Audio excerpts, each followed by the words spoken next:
बिस्मिल्लाहिर्रहमानिर्रहीम। अस्सलाम वालेकुम my dear students and welcome to G English classes. मैं हूं आपकी मैम जीनत नाज। एक न्यू अनाउंसमेंट करनी है और आप लोगों को बताना है कि हम इस चैनल पर ग्रामर की सीरीज स्टार्ट करने जा रहे हैं। आप लोगों ने बचपन से लेकर मैट्रिक में एफएफएससी में बीए बीएससी में अब तक ग्रामर के रूल्स पढ़े होंगे, लेकिन हमारी सोसाइटी का या हमारी कंट्री का सिनेरियो ये है कि स्टूडेंट्स को जैसे हम रूल्स को रट्टा लगवा देते हैं, रूल्स क्रैम करवा देते हैं, लेकिन उनको प्रैक्टिस नहीं करवाते। क्योंकि जब तक हम किसी चीज़ की प्रैक्टिस नहीं करते हम उस चीज़ में परफेक्शन हासिल नहीं करते। तो यहाँ पर आपको इसके टाइटल से ही समझ आ रहा होगा कि to the point English grammar. तो यहाँ पर जितने भी हमारे स्पेसिफिक रूल्स हैं उनको हम टू द पॉइंट डिस्कस करेंगे और उनकी प्रैक्टिस भी करेंगे।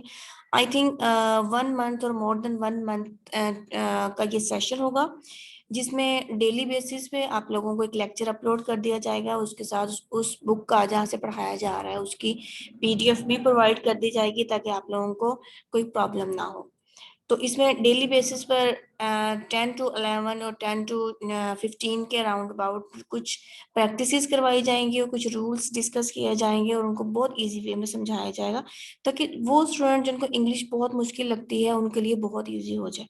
और ये वीडियो तमाम स्टूडेंट्स के लिए, चाहे वो पीपीएससी का एग्जाम देना चाह रहे हैं, पीएमएस में अपीयर होना चाह रहे हैं, सीएसएस में, एफएफएससी के स्टूडेंट्स हैं, बीए बीएससी के स्टूडेंट, किसी भी लेवल के किसी भी ग्रेड के स्टूडेंट्स हैं, इंग्लिश हमारी हर जगह ही कंपलसरी है।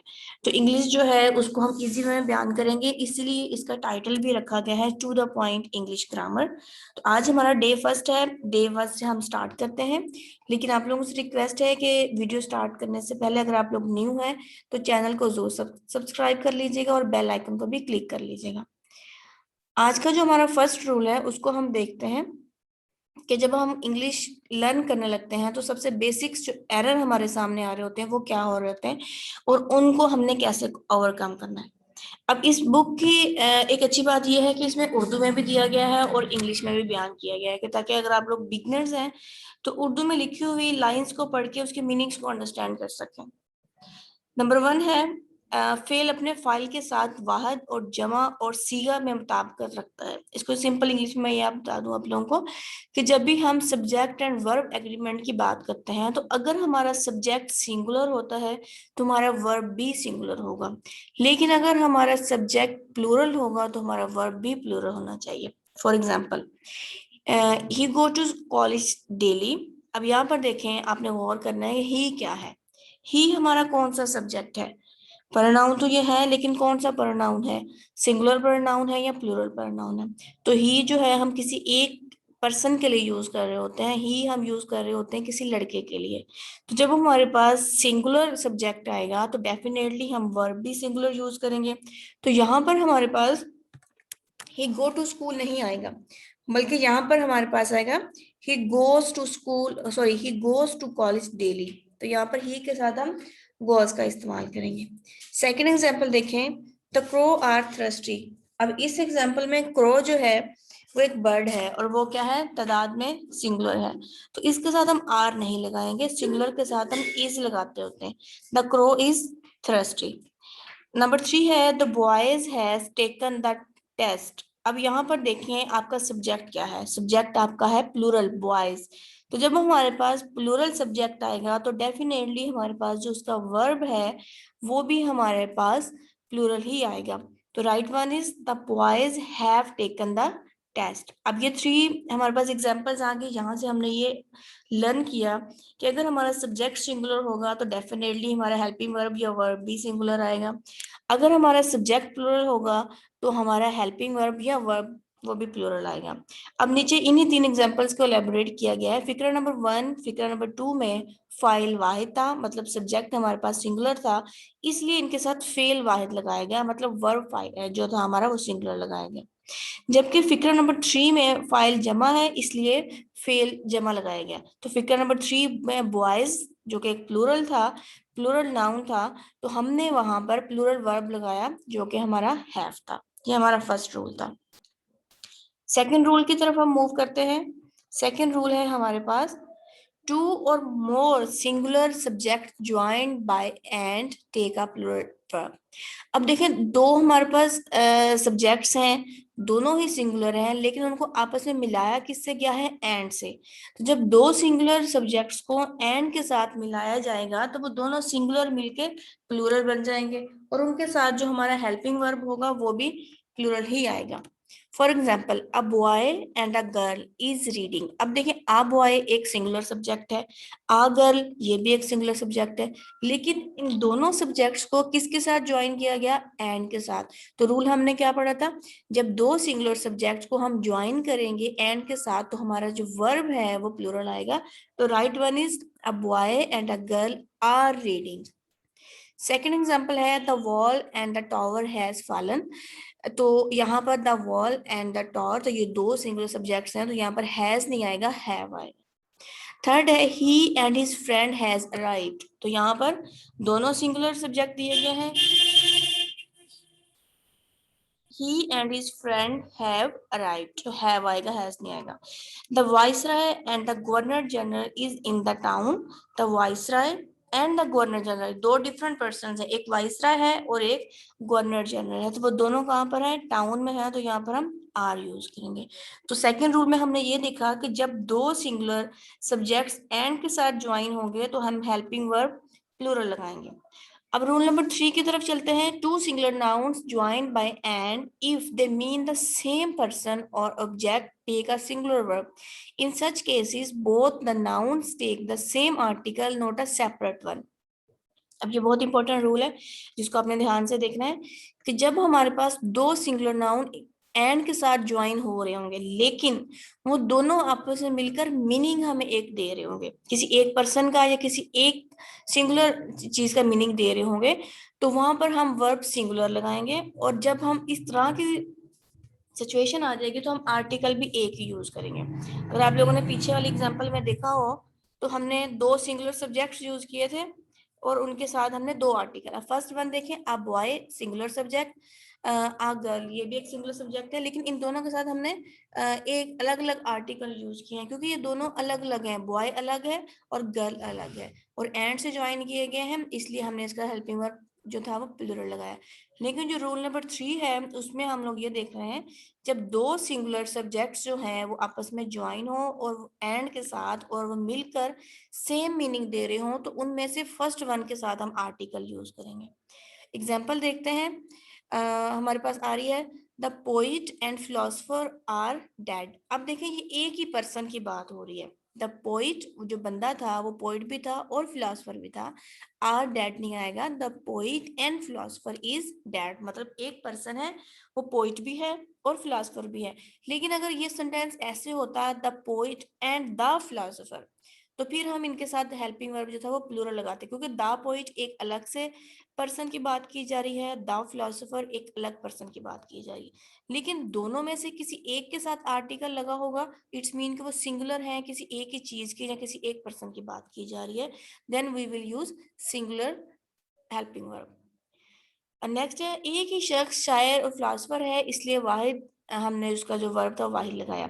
सेकंड एग्जांपल है, a white and red car are parked in the street. अब देखें, a white and red it's mean कि एक कार है जिसके दो कलर हैं, व्हाइट कलर भी है और रेड कलर भी है, दो शेड में वो है, ये दो डिफरेंट कार्स नहीं है, तो इसलिए इसके साथ हम हेल्पिंग वर्ब क्या लगाएंगे? इज लगाएंगे। A white and red car is parked in the street। लेकिन अगर ये होता a white and a red car, तो फिर हमारे पास दो अलग अलग थे कि एक सफेद कार है और एक रेड कार है, फिर हम आर लगाएंगे। अब इनमें डिफरेंस आपने यही देखना है कि दोनों सब्जेक्ट्स के साथ एक आर्टिकल लगा हुआ है तो हम सिंगुलर हेल्पिंग वर्ब लगाएंगे। दोनों सब्जेक्ट्स के साथ, दोनों नाउन्स के साथ या दोनों प्रोनाउंस के साथ एक आर्टिकल नहीं बल्कि दो आर्टिकल लगे हुए हैं तो फिर हम प्लूरल हेल्पिंग वर्ब लगाएंगे। नंबर 3 है, slow and steady win the race. अब स्लो एंड स्टडी ये दोनों जो है मिलकर एक ही मीनिंग दे रहे हैं, डिफरेंट मीनिंग नहीं दे रहे हैं, तो इसके साथ हम सिंगुलर जो है वर्ब लगाएंगे, slow and steady wins the race. I hope यहाँ तक आप लोगों को ये क्लियर हो गया होगा। प्रेजेंट इंडेफिनिट में वाइड फाइल के साथ जो फेल होता है वो वाहिल लगता है, उसके लिए हम एस का इजाफा करते हैं। तो हमें पता है कि जब हम प्रेजेंट डेफिनेट की बात करते हैं तो हमारे पास ही, शी, इट या कोई नेम आ जाएगा, तो उसके बाद जो हेल्पिंग वर्ब हम यूज करेंगे उसके साथ एस या एस का इजाफा करेंगे। एग्जाम्पल है, bread and butter are difficult to earn these days. Bread and butter is difficult to earn these days. Bread and butter का मतलब ये नहीं कि रोटी और मक्खन, बल्कि रोजी, जो हम अपनी रोजी कमाते हैं, वो मिलके एक ही मीनिंग दे रहे हैं। My friend and benefactor have come. अब यहाँ पे देखिए, my friend and benefactor, it's mean कि दोनों एक ही पर्सन है जो कि आ चुके हैं। अब इसके आगे एलेबोरेशन देगी है कि इस फिक्रे में एक ही शख्स की दो खूबियां बयान की गई हैं। तो हम रूल नंबर 4 की तरफ चलते हैं। The following words have a singular verb if they are used as subject। कुछ नीचे हमें वर्ड्स दिए गए हैं, वो सिंगुलर जो है वर्ड्स जो है वो सिंगुलर वर्ब ही यूज करते हैं अपने साथ। इसको हम देखते हैं कि वो कौन कौन से वर्ड्स हैं।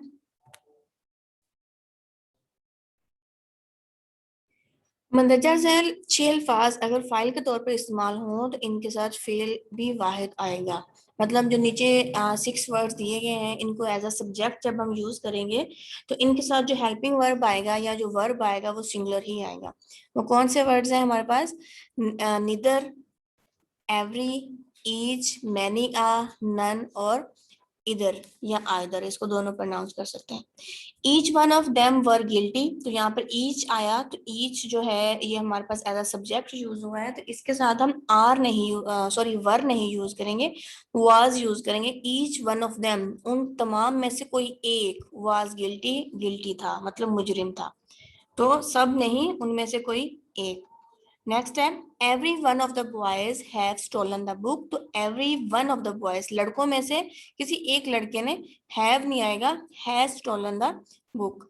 Many a man were drowned, तो यहाँ पर मैनी आ मैन आएगा, मैन नहीं आएगा, was drowned. None of them are innocent, तो नन जब आ गया इसमें उनमें से कोई भी इनोसेंट नहीं है, तो हम इज लगाएंगे क्योंकि ज्यादा में से किसी एक की बात की गई है।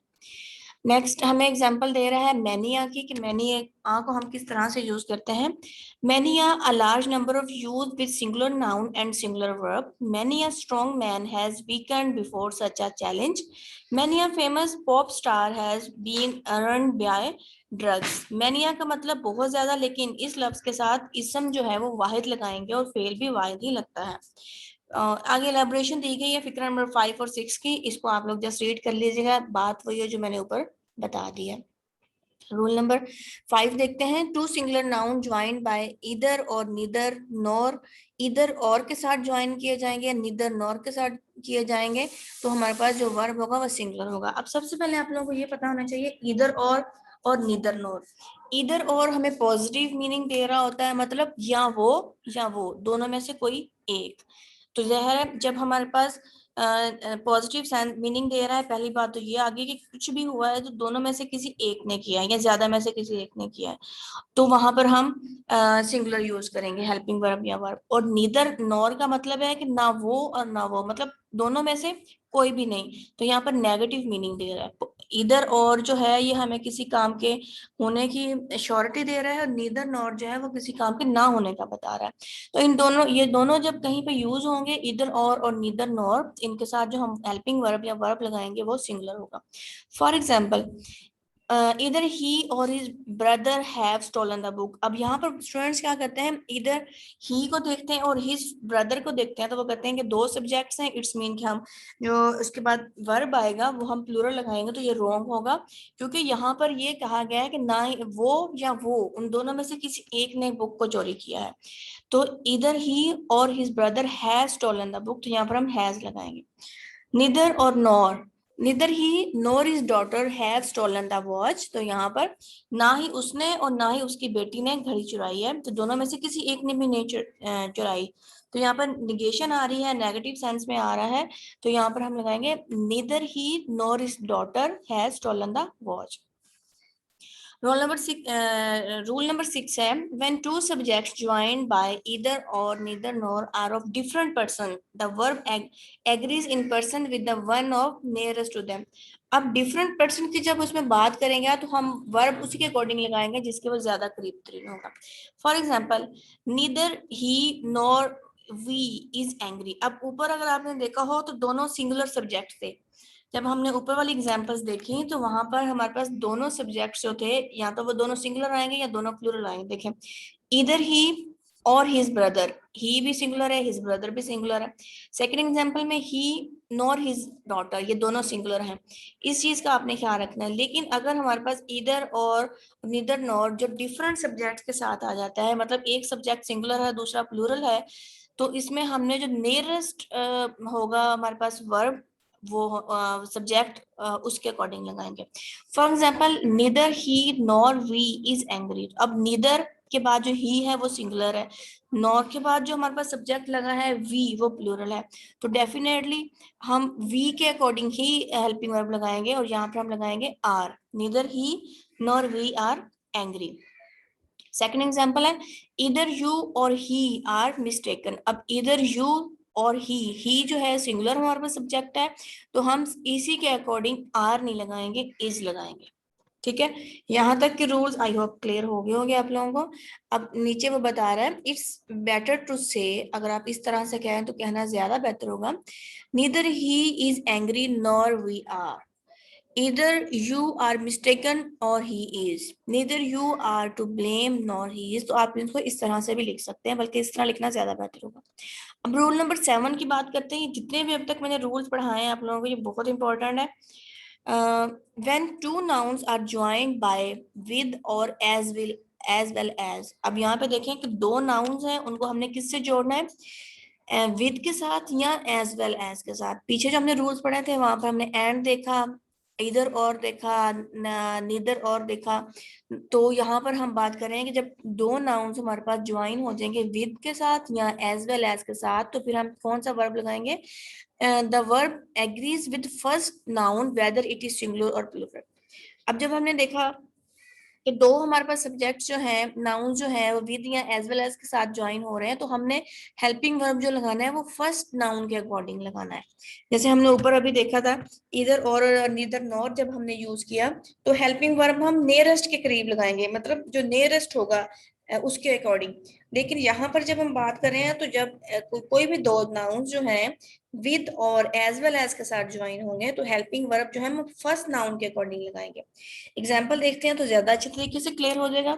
The principal with all the teachers have gone out for a walk. अब देखिए, हमने कहा था या तो विद के साथ जुड़े हुए हो दो नाउन, और यहाँ एज वेल एज के साथ। अब यहाँ पर जो हमारे दो नाउन है वो विद के साथ जुड़े हुए हैं, तो यहाँ पर हमने हेल्पिंग वर्ब फर्स्ट नाउन के अकॉर्डिंग लगाना है। तो फर्स्ट नाउन हमारा क्या था, प्रिंसिपल था, तो हम इसके अकॉर्डिंग सिंगुलर, प्रिंसिपल एक ही है तो उसके अकॉर्डिंग हम सिंगुलर सब्जेक्ट वर्ब लगाएंगे। The principal with all the teachers has gone out for a walk.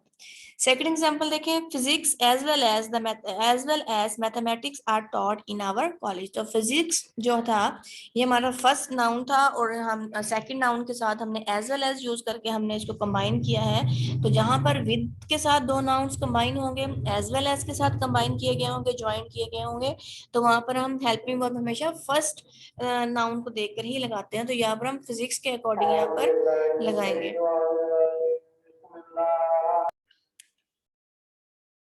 तो फिजिक्स जो था ये हमारा फर्स्ट सब्जेक्ट था, और फर्स्ट सब्जेक्ट के अकॉर्डिंग हम यहाँ पर इज लगाएंगे, आर नहीं लगाएंगे।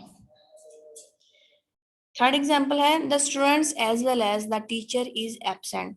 तो यहाँ पर स्टूडेंट्स एंड द टीचर ये दो हमारे पास नाउन है, और इन दो नाउन्स को हमने ज्वाइन किसके साथ किया है, एज वेल एज के साथ। तो जब दो नाउन्स को हम एज वेल एज या विद के साथ ज्वाइन करेंगे, तो हमारा जो हेल्पिंग वर्ब होगा वो अकॉर्डिंग टू फर्स्ट नाउन होगा। तो यहाँ पर जो हमारा फर्स्ट नाउन है वो है स्टूडेंट्स, तो इट्स मीन कि हम यहाँ पर इज नहीं आर लगाएंगे। The teachers as well as the students as well as the teacher are absent। अच्छा, ये हमारे 7 रूल्स है। इसके बाद चेकलिस्ट दी गई है, checklist about the agreement of noun with verb. तो ये हिंट्स हैं, हिंट्स के तौर पर इन चीजों को आप याद रख सकते हैं। हम इनको भी डिस्कस कर लेते हैं। ईच और every, always use singular verb with each and every even if they are connected with and. Each और एवरी जब आ जाएगा तो आप इनके साथ सिंगुलर वर्ब ही यूज करेंगे, बेशक वो एंड के साथ ही क्यों ना ज्वाइन किए गए हो। Each actor and each actress are plural. तो ये रॉन्ग होगा, each actor and each actress is popular. तो नेक्स्ट है हमारे पास, सॉरी मैंने प्लूरल बोल दिया था, पॉपुलर है ये। सेकंड है more than one, use a singular subject verb and not a plural one. Sometimes more than one students are absent. तो यहाँ पर मोर देन वन जो है एज अ होल एक ग्रुप की बात कर रहा है। देखने में तो हमें ये प्लूरल शो हो रहा है, लेकिन मोर देन वन का मतलब एक से ज्यादा, तो ऑन द होल बात कर रहा है। तो यहाँ पर हम हेल्पिंग वर्ब जो होगा हमारा सिंगुलर होगा, जैसे कि sometimes more than one student is absent. Number 3 है अ नंबर और द नंबर, इन दोनों में डिफरेंस है। अ नंबर के साथ जो हमारा वर्ब आएगा वो हमेशा प्लूरल आएगा, और द नंबर जो है उसके साथ हमारा जो वर्ब है वो सिंगुलर आएगा। A number of people is waiting to congratulate you.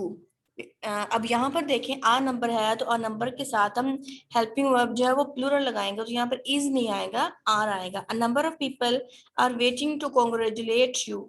Second है the number of old people have increased in recent years। the number of old people has increased in recent years। तो यहाँ पर हमारे पास has use किया जाएगा। Number 4 पे है none. अब नन को जब हम यूज करते हैं इट्स मीन कि कोई भी नहीं। Many native speakers use a plural verb when none refer to a countable noun and a singular verb when it refers to uncountable noun। अब इसमें हमारे पास दो वेरिएशन आ जाती हैं। समटाइम्स नन को हम as a countable noun use कर रहे होते हैं और समटाइम्स अनकाउंटेबल। और जब हम उसको काउंटेबल नाउन के तौर पर यूज करेंगे तो प्लूरल वर्ब यूज करेंगे, और दूसरा जब हम इसको अनकाउंटेबल नाउन के तौर पर यूज करेंगे तो हमारा जो वर्ब होगा वो सिंगुलर वर्ब होगा। None of the girls have been to the museum before. तो यहाँ पर हम नन का जो मतलब है none of the meats is fit to eat. Some native speakers prefer to use a singular verb with none at all times, but this is not recommended by OED or in followers modern English users। तो इस चीज को आपने देखना है कि none जो है उसको हम सिंगुलर और प्लूरल दोनों जगह पर यूज कर सकते हैं, लेकिन ये डिपेंड करता है कि नन उस सेंटेंस में क्या मीनिंग कन्वे कर रहा है आपको। नन अगर एज अ सिंगुलर यूज हो रहा है तो वहां का सॉरी काउंटेबल यूज हो रहा है तो हम प्लूरल वर्ब लगाएंगे। None as a uncountable use हो रहा है तो वहां पर हम सिंगुलर वर्ब लगाएंगे। नंबर 5 पे है ईच एवरी इधर निदर। तो इनके साथ हमेशा हम सिंगुलर वर्ब ही लगाते हैं, जो कि हम अभी पीछे पढ़ चुके हैं। विथ नीदर नॉर इधर और, तो इसमें हम देखते हैं कि दो जब हम इधर और नीदर नॉर लगाते हैं तो हम हेल्पिंग वर्ब नियरेस्ट के लगाते हैं, नियरेस्ट नाउन के अकॉर्डिंग जो करीब तरीन होता है। As well as and with, जब दो नाउन्स को हम एज वेल एज और विद के साथ ज्वाइन करते हैं तो हम हेल्पिंग वर्ब फर्स्ट नाउन के अकॉर्डिंग लगाते हैं। दोबारा ये 6 और 7 रिपीट कर रही हूँ। जब भी कहीं नीदर नॉर और इधर और यूज होगा तो हेल्पिंग वर्ब हम जो सेकंड वाला नाउन होगा उसके अकॉर्डिंग यूज करेंगे। अगर आपको नियरेस्ट नहीं समझ आ रहा है या कंफ्यूजन कर रहा है तो जब हमारे पास नीदर नॉर या इधर और के साथ दो नाउन्स मिलाए जाएंगे तो सेकंड नाउन के अकॉर्डिंग हम वर्ब लगाएंगे। लेकिन अगर दो नाउन्स एज वेल एज और विद के साथ मिलाए जाएंगे तो हेल्पिंग वर्ब जो है वो हमेशा हम फर्स्ट वर्ड के या फर्स्ट नाउन के अकॉर्डिंग लगाएंगे। नंबर 8 है the rest, all of, some of, a lot of, most of, majority. तो यहाँ पर जो है हम जब ये वर्ड्स हमारे पास आ जाएंगे तो हम इसमें use a singular verb when these words refer to uncountable noun, और use a plural verb when they are refer to a plural countable noun. अब देखें वही बात जो नन में हमने देखी कि नन एज अ हमारे पास काउंटेबल नाउन यूज होगा तो हम प्लूरल उसके साथ वर्ब लगाएंगे, और none as a uncountable word के तौर पर यूज होगा तो हम सिंगुलर लगाएंगे। Same is the case with these words कि जब ये as a countable noun use होंगे तो इनके साथ हम प्लूरल वर्ब लगाएंगे, जब ये अनकाउंटेबल नाउन के तौर पर यूज होंगे तो इनके साथ हम हेल्पिंग वर्ब सिंगुलर लगाएंगे। ठीक है, ये हमें कैसे पता चलेगा ये काउंटेबल है अनकाउंटेबल है? तो सेंटेंस के सेंस को देखकर हमें पता चलेगा।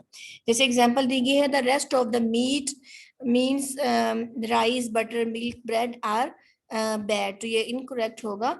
The rest of the meat, अब इसको हम मीट जो है खाना जो है राइस को हम काउंट नहीं कर सकते, बटर मिल्क को नहीं काउंट कर सकते, तो ये यहाँ पर as a uncountable noun use हुए हैं, तो हम इसको इसके साथ हेल्पिंग वर्ब इज लगाएंगे।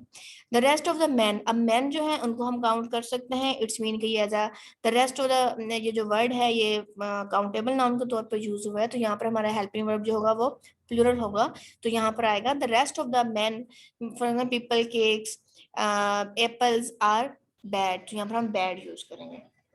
नंबर 9 पे है हमारे पास plural nouns showing quantity, amount, distance, time, take a singular verb. अब देखें 10 years is a long distance, अब लॉन्ग पीरियड, अब स्टूडेंट्स क्या करते हैं, वो कहते हैं years है तो इसके साथ s लगा हुआ है, इट्स मीन कि हम हेल्पिंग वर्ब प्लूरल लगाएंगे। तो ये भी देखें कि years के साथ एक स्पेसिफिक अमाउंट दी गई है, स्पेसिफिक डिजिट दे दी है कि 10 years हैं, तो ये स्पेसिफाई कर दिया गया, तो इसके साथ हम 10 years इज लगाएंगे। 500 rupees is a large amount, तो 500, 100 के साथ 5 भी यूज किया गया है, तो हम इसलिए इसके साथ हम सिंगुलर सब्जेक्ट लगाएंगे। 50 kilograms of rice is sufficient for us. Next हमारे पास है मैनी आ, तो मैनी आ जो है ये हम इसके साथ हम हमेशा सिंगुलर ही यूज करते हैं, always use a singular verb. Many a film star have won a great reputation, तो यहाँ पर many a film star has won a great reputation। Okay, इसके बाद एंड में जो है ये एक्सरसाइज दी गई है, और जो अपने इसमें देखना है कि हमने कौन सा हेल्पिंग वर्ब लगाना है, सिंगुलर लगाना है, प्लूरल लगाना है, तो मैंने उनको अंडरलाइन कर दिया। इन एक्सरसाइजेस को आपने करना है और कमेंट बॉक्स में मुझे आप लोगों ने इसके आंसर भी देने हैं, और नेक्स्ट एक्सरसाइज में मैं आपको इनके आंसर भी बताऊंगी, और फिर हम अपना नेक्स्ट लेक्चर स्टार्ट करेंगे। अब देखिए वो कहते हैं correct the following sentences, each one of them were happy. अब हमने पढ़ा था कि जब भी ईच आ जाएगा तो उसके साथ हम सिंगुलर वर्ब लगाएंगे, तो यहाँ पर वर नहीं आएगा, हमारे पास वॉज आएगा।